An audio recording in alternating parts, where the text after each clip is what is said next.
Rehan, Mumbai Indians, five-time IPL champions, been going not performing well for the last 3 or 4 seasons.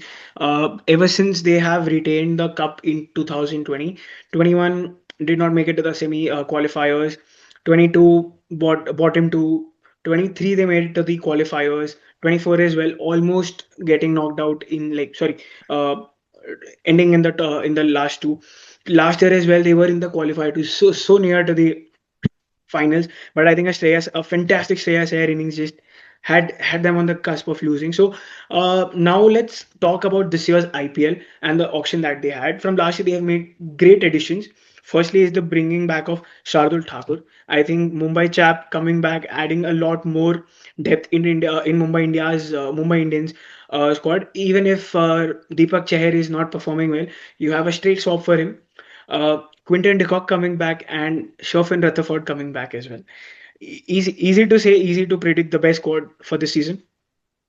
Yeah, on paper, Naman, definitely they are the best squad team to beat because if you see, they tick all the boxes for me Hmm. in terms of batting, left-right combinations, the players being in form, the bowling having enough depth and versatility. If you see Mitch Satner being there, they have Gazanfar as a mystery Correct. spinner, Bumrah being Bumrah. I mean, you can't compare him with any Yep. other bowler. Correct. At this stage, he's been brilliant.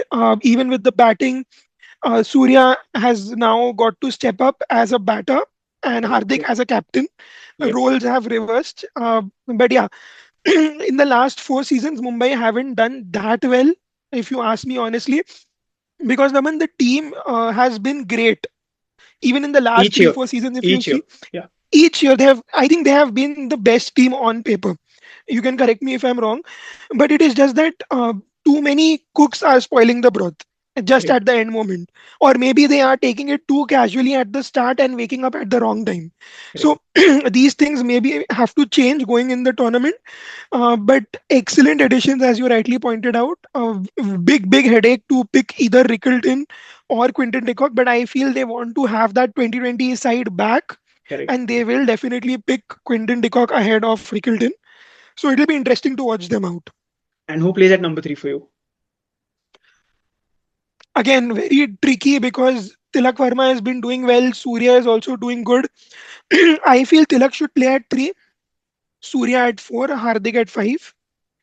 Okay. And if you get an opportunity, for me personally, Will Jacks will play ahead of Shafin Rutherford only because he brings in that bowling option. And as a bowler, he has done brilliantly in the World Cup. And at number 6, he's been finishing games for England really well. So he starts for me at number 6. Number 7, you can have Naman. I mean, you can swap places depending on the condition, or else Naman, you can even play Amit Satna there. That is Correct. the depth that they could play in with. Yep. But then you only have one foreign player left, and you will pick Trent Bolt. Then Gazanfar probably misses out. But if you want to play Namandir, then you can play Gazanfar and end the bowling with Bumrah and Deepak Chair. No bolt.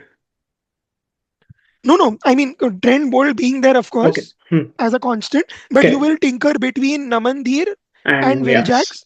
Correct. That's a trade-off that you will have to see. Interesting. Okay. Almost pretty much the same playing 11. Just couple of changes. I would have Will Jacks at number three. Uh, Again, he was there in the England's T20 World Cup squad as your designated finisher. So either way, Sherfin Rutherford or Will Jacks. So my four foreigners are Gazanfar, Bolt, Jacks or Rutherford, and Mitch Satner. Mitch Satner is a constant for me, batting at Quinton de number Kock. eight. Oh You damn. mentioned Quinton de Kock. Yes, Yeah. Quinton de So Kock, Bolt. So so Quinton de that is Kock, where. yeah. Hmm, So Quinton de Kock and Bolt are sure. Then I think then hmm. we don't go in with someone like an Allah Gazanfar in this problem. Exactly. So, I mean, that's the trade off that you will have to make depending on how Mitch Satner performs. Because I Correct. feel you have enough batting till Could 7 be. 8. Yes, actually it could be, yeah. So Yeah. ideally I So, would open with someone like but I would have Surya at three rather than having Tilak at three. Tilak at number four, post the 10 over phase. I think that is where he excelled for India as well. Number three is, I think in this day and age, I think his number three area of playing out those 10, 15 balls and then scoring runs is not what Mumbai Indians need at this moment. Especially with, I think the way Rohit will play this season would be somewhat similar to his pre 2019 kind of Rohit, where he'll take a bit of time. Quinton de Kock will be the one will be scoring more runs. It'll also be interesting to see the approach Rohit takes because he's not played T20 cricket since last year's IPL, and he's been in good nick. That's what we've been hearing in the practice matches. But let's wait and watch. So. Again, Bumrah would not feature in my first playing 11. He'll be my impact player. He'll come in for Rohit. Yeah, I agree to that. But see, again, speaking of Mumbai Indians, they have so much versatility Yep. because if you lose out Rohit Sharma early, you play Surya. If you lose Dekok, you play Tilak. I mean, that is Correct. the Yeah. Yep. kind of thinking that Mumbai Indians have been doing. So, bowling again looks very complete. Deepak Chahar's fitness and form could be a concern, but you Hmm. have Shardul Sure. Thakur Correct. to take that ahead. But Bumrah needs a bit of partnership going on at the death because Trent Bolt goes a little expensive. So, Yep. overall, Mumbai looks strong though. But I think that is where if Deepak Chahar doesn't perform in the first two games, Shardul could come in because he has that death bowling niche of his. So yeah. Now coming on to the predictions, Rehan, let's speak about the highest run scorer, the highest wicket taker, and where do you think Mumbai will end this season? So my only concern is that Mumbai should not run out of fuel because you Correct. have your five premier Indian players who are playing in that side and Right. they have been playing quite a bit of cricket. Hmm. So you tend to actually, you know, lose a bit of motivation and steam going into a big tournament like this. That is my only concern. And I want Jasprit Bumrah to be fit.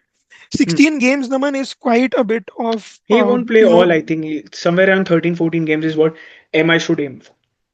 yeah, because you will have travel in between those games, and it's not going to be easy to bowl at each venue. So that is only my sign of concern. Surya's form as well. Hardik's captaincy, Naman, it's been 50-50 hot and cold, Correct. but because of the strength that they have, I see them make it to the top four even this time.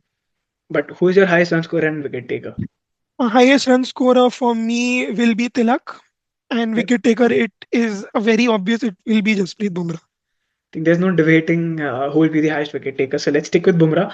But highest run scorer for me would be Quinton de Kock. And again, I am aiming for a top two finish. Let that be my Mumbai Indians bias coming out. But I think I do rather than let's use the word I do hope that they make it to the top two. I would really want them to go for the title this year. Enough of MS's last year. RCB hasn't won even one single. So now everything has been done. It's We have time to to leave biasness. We cannot be biased, Naman. Come on. let's even if you remove biasness, if you ask me, if even if I ask you the No, no, one team, seriously. yeah, the one team that Yeah, that's can win, Mumbai. yeah, so it's Mumbai Indians. So yeah, let's stick with it and let's move on to the next preview. Thank you for watching the video. We'll be back with the preview of another team.